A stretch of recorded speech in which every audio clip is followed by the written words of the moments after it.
Donc, voilà, on nous donne une deuxième configuration. Donc, ici aussi, on a une configuration de Thalès, on a des données. Et la question, donc, on veut savoir est-ce que les droites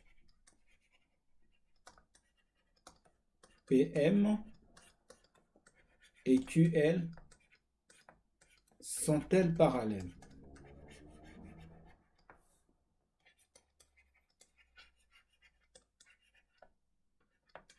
Donc, c'est une question. Donc, puisqu'on cherche à vérifier si les droites sont parallèles, on a une configuration qui semble ressembler à une configuration de Thalès. Donc, on va essayer de voir si on peut appliquer la réciproque du théorème de Thalès. Donc, du coup, on va commencer par citer les hypothèses. Donc, mentionner les points qui sont alignés dans le même ordre. Donc, là, je peux dire, par exemple, M, I, Q. Donc, les points M, I, Q et P. Donc là, je commençais par le triangle du haut avec M. Donc du coup, il faut que je commence par P, qui est aussi le triangle du haut. Et P, I, L sont alignés dans le même ordre.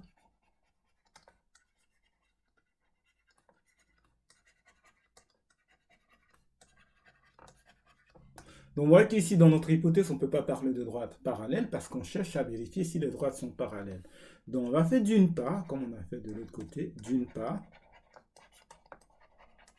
On va essayer d'écrire donc un des rapports de Thalès, en commençant toujours bien sûr par le point d'intersection.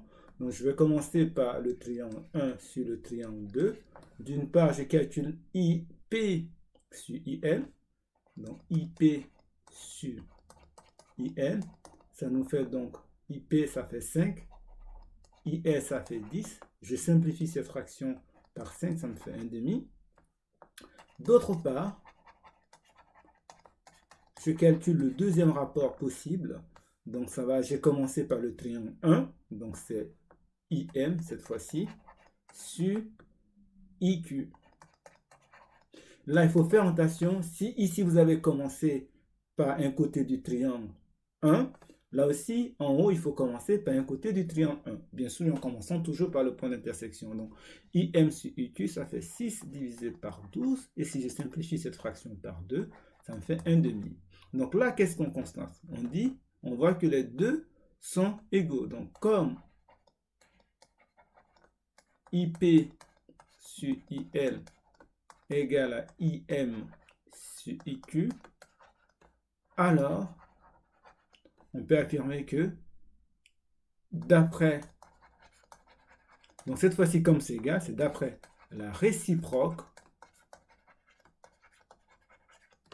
du théorème de Thalès,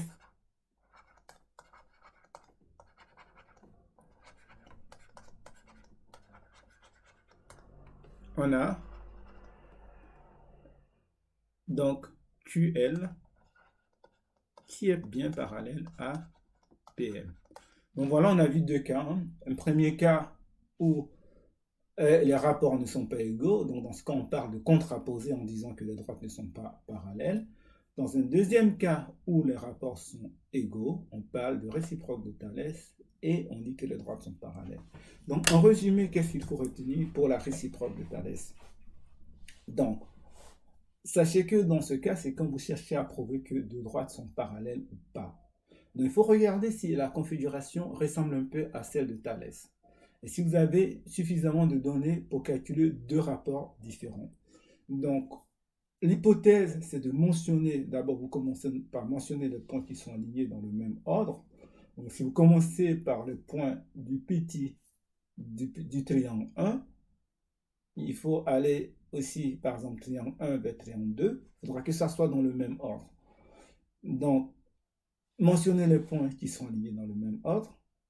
Écrire les rapports de Thalès qui sont possibles, tout en faisant attention, si vous commencez par le côté du triangle 1, dans le deuxième rapport, il faudra aussi commencer par le côté du triangle 1. Après, vous comparez vos deux rapports. Avant de les comparer, il faut simplifier au maximum les fractions que vous avez. Et une fois que vous avez simplifié les fractions, avec les formes simples, les plus simplifiées, vous pouvez dire si les deux rapports sont égaux ou pas. Si les deux rapports sont égaux, vous dites d'après la réciproque de Thalès, les droites telles et telles sont parallèles. Maintenant, si les deux rapports ne sont pas égaux, vous dites, d'après la contraposée du théorème de Thalès, telle droite et telle droite ne sont pas parallèles.